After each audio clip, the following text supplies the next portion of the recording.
19 नवंबर को संभल के जामा मस्जिद को मंदिर बताने का दावा किया गया। मामला कोर्ट पहुंचा और सर्वे कराने के आदेश आ गए।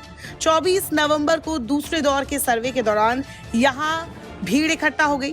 तनाव बढ़ने पर 5 लोगों की मौत हो गई। बाद में अजमेर के दरगाह को लेकर हिंदू सेना के अध्यक्ष ने याचिका लगा दी, उसे भी मंजूरी मिल गई।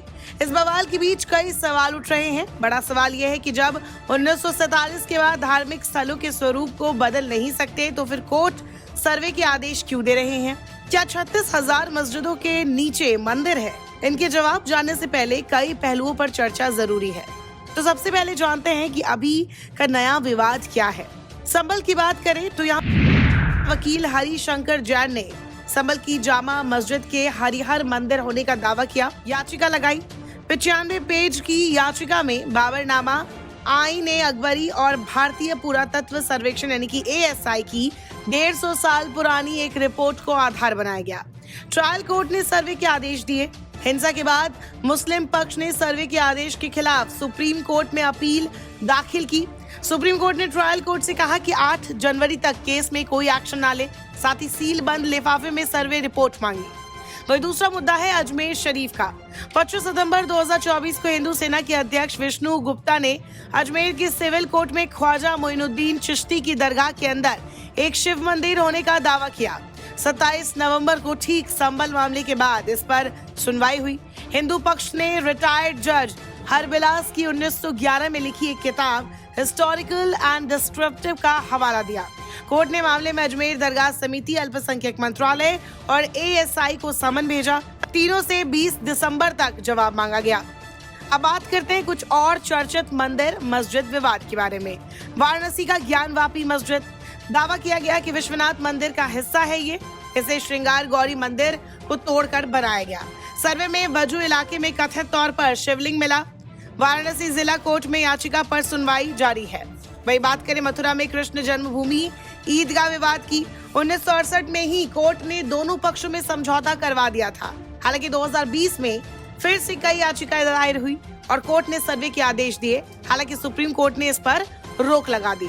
धार में मस्जिद भोजशाला विवाद, इसमें भी साल 2000 में ही विवाद शुरू हुआ था, लेकिन 2022 में दोबारा याचिका लगाई गई और इसके बाद सर्वे का आदेश आ गया। इसी तरह कई और मस्जिदें हैं, जैसे कुवत उल इस्लाम मस्जिद, ये दिल्ली में है। जौनपुर में मौजूद अटाला मस्जिद, आगरा में ताजमहल, पश्चिम बंगाल के मालदा में अदीना मस्जिद, मध्य प्रदेश के विदिशा में बीजा मंडल मस्जिद, गुजरात के पाटन में जामा मस्जिद और गुजरात के अहमदाबाद में जामा मस्जिद।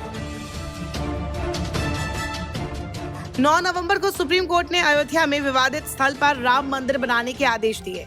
इसके बाद मुस्लिम धार्मिक स्थलों के मंदिर होने के दावों में तेजी आ गई।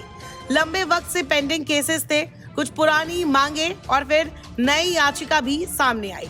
ध्यान देने वाली बात यह है कि ज्ञानवापी, मथुरा, संभल, अजमेर और भोजशाला मामले में याचिका करने वाले लोग किसी न किसी हिंदूवादी संगठन से जुड़े हैं। संभल मामले में याचिका लगाने वाले वकील हरिशंकर जैन और उनके बेटे विष्णु शंकर जैन कई मामलों में याचिका करता है। इस मामले पर AIMIM चीफ असदुद्दीन ओवैसी और बाकी विरोध करने वालों का एक सीधा तर्क ये है कि ये 1991 के कानून के खिलाफ है। तो क्या है ये कानून?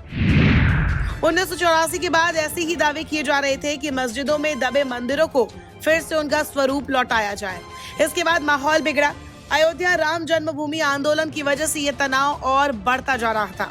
ऐसे में 11 जुलाई 1991 को नरसिम्हा राव सरकार प्लेसेस ऑफ वर्शिप एक्ट 1991 लेकर आई।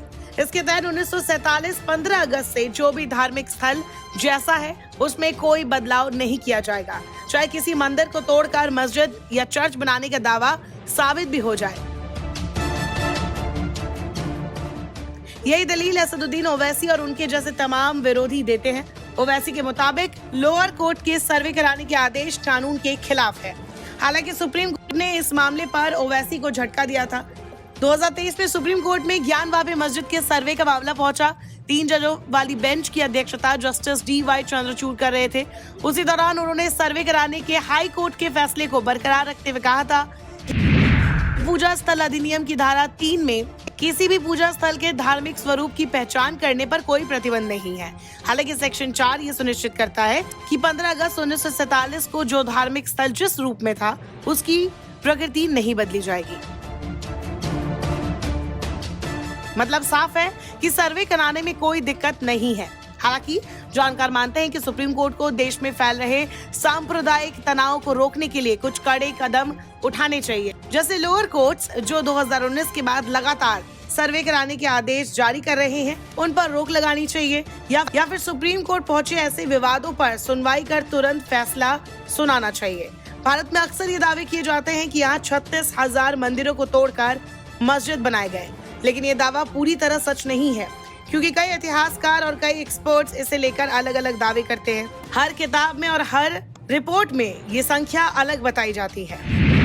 मई 2022 में कर्नाटक के पूर्व डिप्टी सीएम और बीजेपी नेता के.एस. ईश्वरप्पा ने कहा था कि मुगल शासन के दौरान 36,000 मंदिर तोड़कर मस्जिद बनवाए गए। अब एक एक कर उन सभी मस्जिदों के स्वरूप को बदला जाएगा। वह सुप्रीम कोर्ट के सीनियर वकील अश्विनी उपाध्याय दावा करते हैं कि 1192 से 1947 के बीच देश में 900 मंदिरों को तोड़कर मस्जिद या चर्च बना दिया गया। इनमें से 100 मंदिर ऐसे हैं जिनका जिक्र हिंदू धर्म के 18 महापुराणों में है। इतना ही नहीं, कुछ दावों में कहा जाता है कि 60,000 मंदिर तोड़े गए। तो वही एक रिपोर्ट जो यूनिवर्सिटी ऑफ एरिजोना के प्रोफेसर की थी, उसके मुताबिक तोड़े गए मंदिर सिर्फ 80 या फिर उससे थोड़े ज्यादा थे।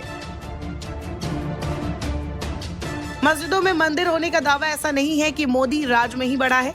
ये मामले दशकों पुराने हैं, कुछ 80 साल तो कुछ 90 साल पुराने हैं। लेकिन 2019 में अयोध्या फैसले के बाद लगातार कोर्ट में याचिकाएं पहुंच रही हैं, जिस पर लोअर कोर्ट्स त्वरित सुनवाई कर सर्वे कराने को कह रहे हैं। लेकिन इससे देश में निश्चित तौर पर सांप्रदायिक माहौल बिगड़ रहा है। 3 जून 2022 को नागपुर में आरएसएस प्रमुख मोहन भागवत ने इस मामले में विवाद बढ़ने पर कहा था, इतिहास में हुई गलतियों को भुलाकर हिंदुओं को हर मस्जिद के नीचे शिवलिंग नहीं ढूंढना चाहिए। दूसरी तरफ यूपी के मुख्यमंत्री योगी आदित्यनाथ कहते हैं कि हमारे सभी मंदिरों को मुक्त कराएंगे। खैर, इतिहास में अगर कुछ गलत हुआ है तो उसे सुधारने का सिलसिला कहाँ थमना चाहिए? क्या सुप्रीम कोर्ट को इस मामले पर कुछ कड़े कदम नहीं उठाने चाहिए? क्योंकि कई पॉलिटिकल एक्सपर्ट्स ये मानते हैं कि अगर इस माहौल को बदला नहीं गया तो देश में बड़े दंगे भी हो सकते हैं, क्योंकि भारत एक धर्मनिरपेक्ष देश है। यहाँ अगर ऐसा माहौल बनता है तो देश में बड़े दंगे भी हो सकते हैं। संभल में मस्जिद के सर्वे कराने के दौरान जिस तरह हिंसा भड़की, 5 लोगों की मौत हुई, उससे ये चिंता और बढ़ती है। और शायद यही वजह है कि सुप्रीम कोर्ट ने अभी के लिए संभल में लोअर कोर्ट के सर्वे कराने के आदेश पर रोक लगा दी है।